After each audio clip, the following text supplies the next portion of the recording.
Hello and welcome to the Neurodivergent Teens Podcast.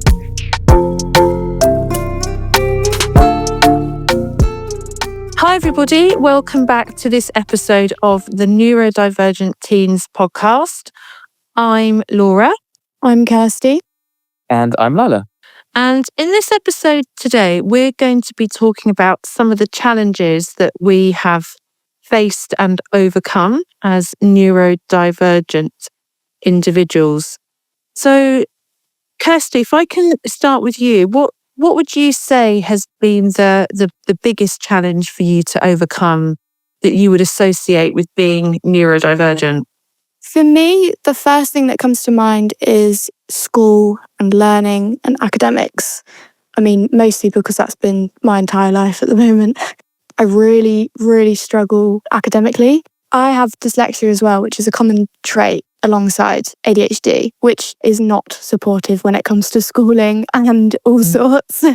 It caused a lot of frustration through my school years. It was so frustrating to be working the same amount of hours, putting in the same amount of effort as my peers, but getting far less and worse results.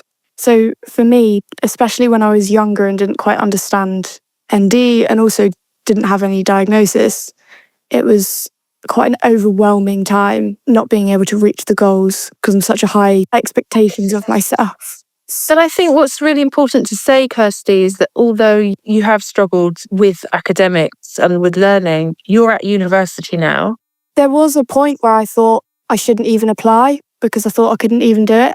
So it's quite weird that I'm over halfway now to completing a full degree in business and law, which just sort of blows my mind sometimes that I'm actually here and doing it. But it's taken a lot to get here. And I think it's really important to recognise that this is I'd like to say common thing among ND people, because going through school is definitely a really challenging time for many, many different reasons. But I do want to mention the ways in how I combated that. Yeah, it'd be helpful, yeah. One of the things that was amazing for me. So me and dyslexia means I can't speak other languages. I really struggled with Spanish and French at school. So I managed to completely get rid of those subjects. And it was amazing because it meant I could focus and have a lot more time on maths, because maths is it's my weakness. It's my strongest weakness. So I spent more hours because if you don't pass maths the first time, you have to keep retaking it. And I did not want to do that at all. I did pass, barely, but I did do it. But having that flexibility with subjects was amazing. And I also got extra time in exams. I got external tutoring. There was lots of ways that I could support myself to get my academics. But yeah, it wasn't an easy thing at all. But I managed it. And now I'm at uni. So it can work.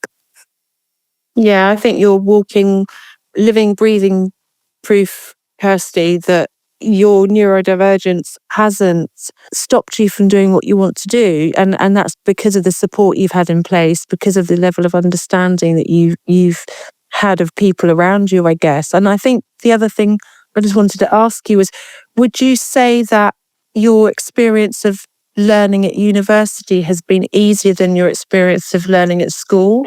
Oh, 1,000%. Because when I started university, I had a piece of paper acknowledging me and went on medication. And that's what changed it for me. And I was recognised a lot more having a diagnosis. And it means that my support now at uni, I get similar things like extra time and all sorts. But having that in place now with a real structure, it's been 10 times easier than school. I've enjoyed university and I didn't enjoy school. And I never thought I would say that. That's so good to hear. And I do hear generally that universities are usually very, very good at supporting neurodivergent students, which is fantastic. We're going to talk more about education, aren't we, in one of the other episodes? But I think one of the other things which is great about uni is that generally you're doing something that you really love. You've generally picked a subject that you think, yeah, I want to learn so much about this, and you're really interested in it. And those subjects that you found so challenging and hard at school, like you don't ever have to think about them again. Someone gave me a GCSE science paper or a maths paper now. I couldn't get 1 mark on it. I've completely forgotten all of it. But I don't use it. It's all gone. Yeah, it's completely wiped from my memory. So Lila, for you, what would you say has been the biggest challenge that you have faced linked to your neurodivergence? I think it's similar to Kirsty, kind of like the inverse. Like, I didn't struggle with the academic stuff, but I did struggle with the social side of school. And it's still something that I'm like reconciling with today, in that it was really difficult for me to know who I wanted to be because I masked so heavily. And that masking has meant that I continued to mask like outside of school. And then after school had finished, it's taken me like quite a few years to take that mask off. And it is tough. And whilst there are some benefits to being able to mask really well, like I can fit in neurodiverse spaces quite easily. I script so much, like copying my work colleagues, so hard. And that's great because obviously you have to use the same scripts again and again with the students. It can be really tiresome just going, oh, yeah, oh, yeah, that's crazy. Like in conversations with people who you have no idea what to say, but you mask, and it makes like interpersonal relationships and friendships very tricky. Exhausting. I think that the young people that I work with, friendships is something that comes up a lot, and the difficulties with making friends, maintaining friends, the demands of friends. It's like a need that you have to fulfill, but you keep going back because you need a social life. Yeah, no, I totally get that. We've touched on rejection sensitivity dysphoria in some of our other episodes. We're going to do an episode completely on rejection sensitivity dysphoria. But I think that was probably one of my biggest challenges actually when I was growing up. It really influenced my friendships and it really influenced my relationships as well. One of the things that I say to the young people that I work with around friendships particularly is focus on the quality and not quantity. Yeah. And it's better to have 1 or 2 really good friends that really understand you compared to like being really super popular and having like loads and loads of friends. You know, that's can often be a recipe for disaster, I think. Yeah, I've got that recently. Like I finally found a group of friends who live near me. And because they're so easily accessible, we just meet up sometimes for fun. And it's extremely comforting. And then I get to go home. It takes like 15 minutes to get home. And sometimes they're busy. And I say, no problem, because it doesn't matter, because I don't have to travel all the way there and back. Like, it's so easy. One of my favourite expressions sort of related to friendships and something that I have to sort of remind myself of even now in my life, I've had radiators and I've had drains.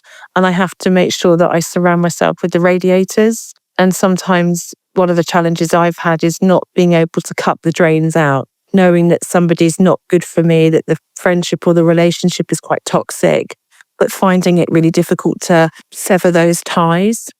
So something else that I think is really, really important for us as neurodivergent people, I think generally where we face the biggest challenge is where we are expected to fit into environments that are not adapted for our needs. And we've already touched upon school and education. And I think, you know, school and education is a brilliant example of an environment that just simply isn't right for neurodivergent persons' needs a lot of the time.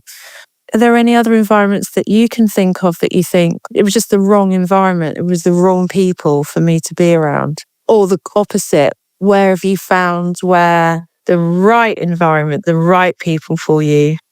Well, I find the workplace to be quite challenging. The best workplace I've ever had was when I was working as a music teacher, part-time for a year or so. And it was literally just me and then like all the students in the class. And because it was just me, I felt so in control and I felt so relaxed. Then I'm working currently as a TA. And I do love that, especially because I get to spend that time with the kids and I get to interact with them. But it is difficult sometimes being around other adults and teachers who are neurotypical and I have to like mask. I was doing a presentation online. It was for a corporate company that wanted a presentation on neurodiversity. And it was an hour and a half, which is quite a long time. And in the Q&A, I completely zoned out and I got distracted by my phone and they asked me a question and I just had to say, I'm really sorry, I completely zoned out there. That was ADHD in action. Would you mind repeating the question? And they thought it was funny, thank goodness. But when you're ADHD, it is such a challenge to sit and focus and pay attention. And it's really hard if it's things that you find. I'm not saying I found the training on Monday boring. It wasn't boring at all, but it was quite a long time to sit and focus. It's almost impossible for me if I'm in a boring meeting. But even like going to the cinema, sitting in the cinema was challenging. I will avoid it and sort of wait if I can for things to come out on Netflix or whatever, because I just can't sit through a film. Yeah. I need to pause it. Yeah. God, yeah, I skip like 10. I get bored, I just keep skipping forwards. Yeah, but you can't do that in the cinema, can you? No, that's true. But then you go with friends and make silly jokes with them. I like to watch films but be on my phone at the same time, because then I don't have to like apply my attention just to one thing. That's challenging, but it's also really challenging for like my husband. He gets really cross with me. He's like, can you just focus on the thing we're watching? I know what you mean. I do that and I hate it. It's really annoying. I'm the exact same. I use my phone for everything, like playing like a stupid game that requires no effort or attention. But it's how I can focus on whatever's happening in the background. But then you think that it can be almost recognised as being rude or being ignoring for anyone else there. But the reality is this is how I'm concentrating. And I think that's really important, isn't it? I think a lot of the time people think that we're not listening and we're not paying attention because we're not looking at them. Or I can listen to things that are going on around me but be writing or whatever it is. And then people are like, oh, you are paying attention. We're going to talk about hyperfocus, aren't we, and monotropism in our next episode. But I'm either properly hyperfocused, and then that's a challenge, sometimes getting me to stop doing the thing that I'm interested in. Or if I'm not interested, it's like, oh, it's so hard. It's like wading through treacle. Another thing that I found and still do find really challenging now is my organisation, like planning. So I tend to over-plan and over-organise myself so that I am organised. But that can make me feel quite stressed and anxious. And I'm just wondering what your thoughts are on that. I know, I understand that. Like in the work week, I have to plan work and I have to come home and I have to plan all the dinners and I've got to do like a load of exercises and training.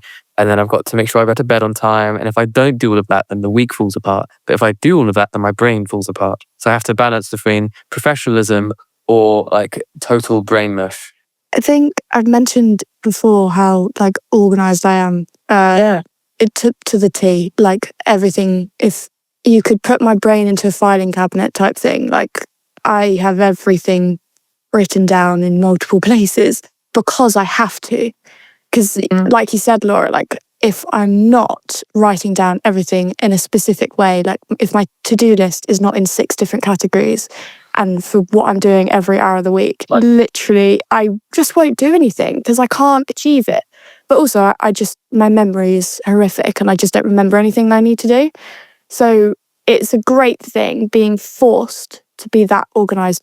But the problem is if I miss something off my to-do list, or I'm in a situation I need to put something on my to-do list on my calendar, but I don't have the chance to do it right that second, it is stressful from the time I leave the meeting room or whatever to go back to my computer to do it because I'm focusing so hard on remembering it.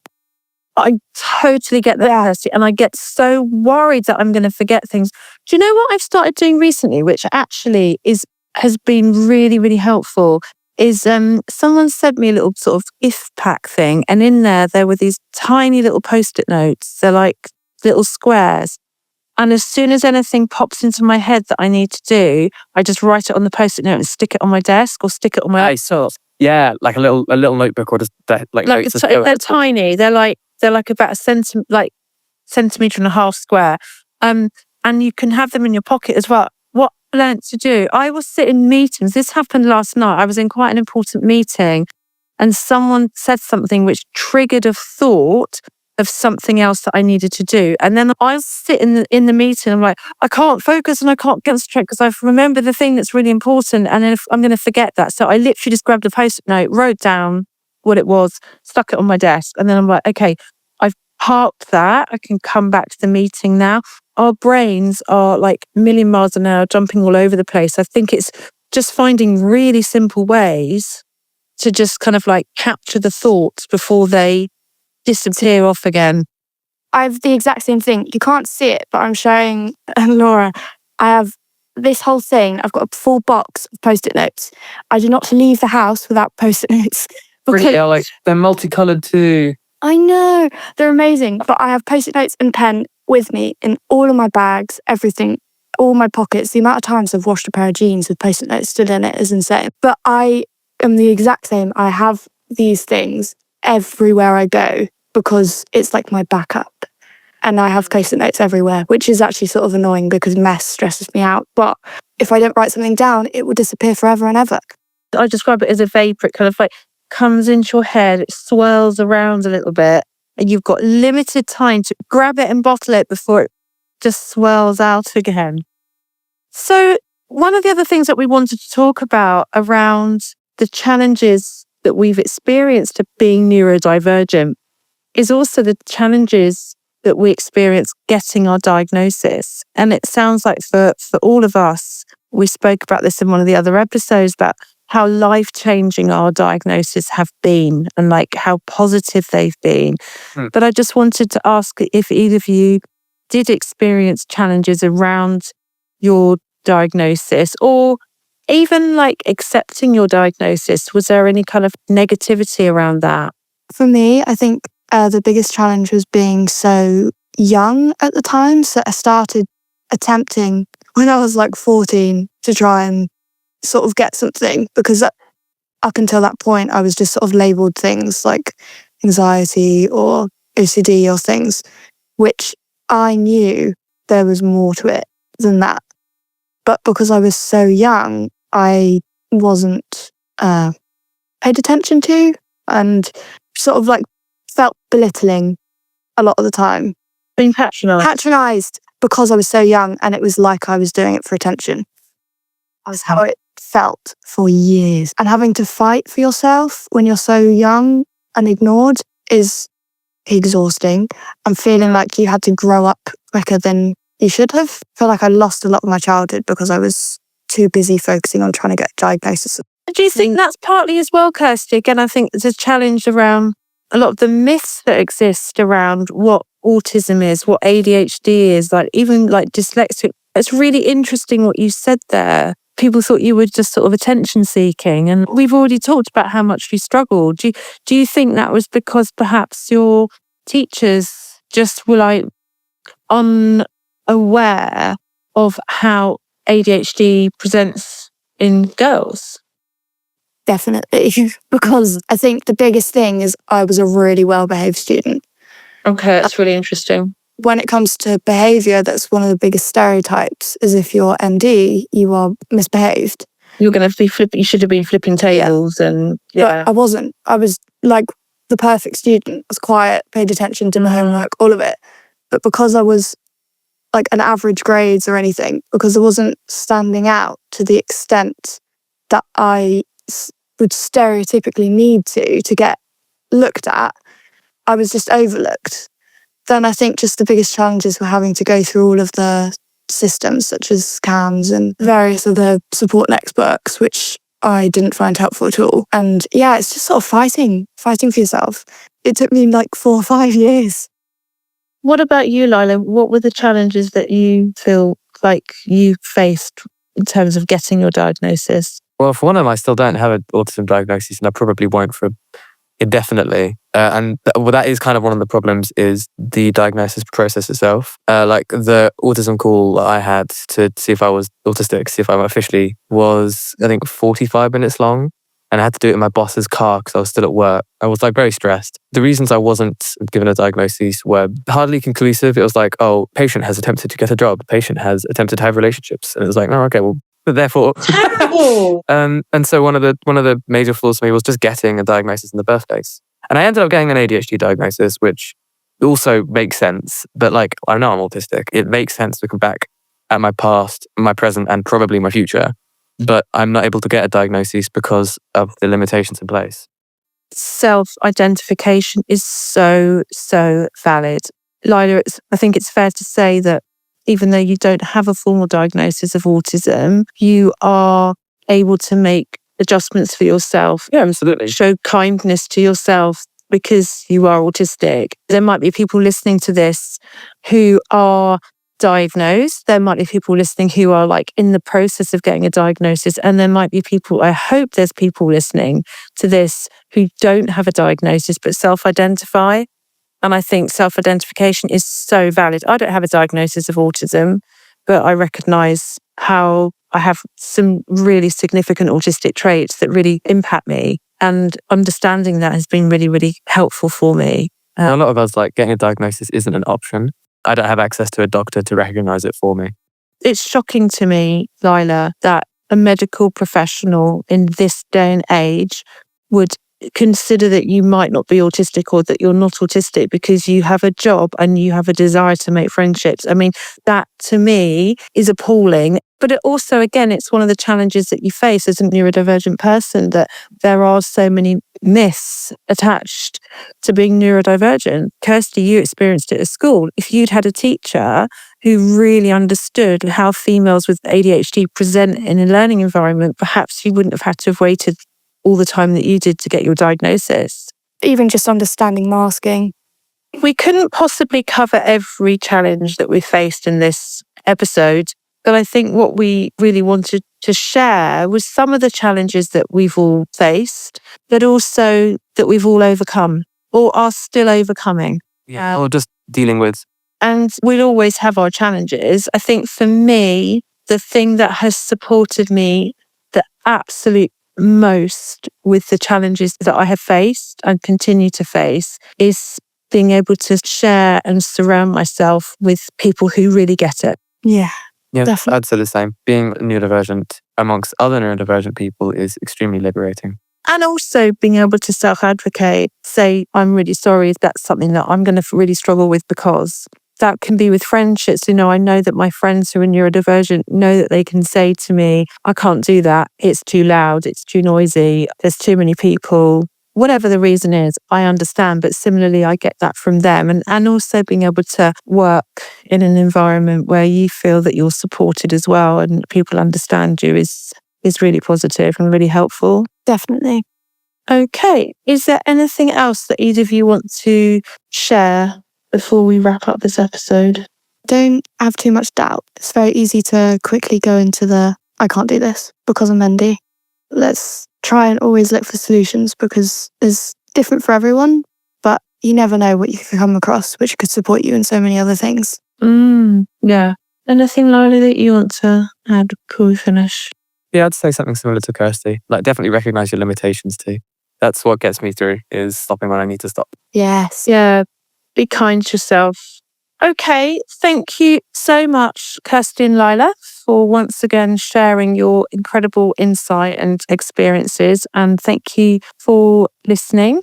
And we look forward to chatting again on our next episode of the Neurodivergent Teens Podcast. Thanks, everyone.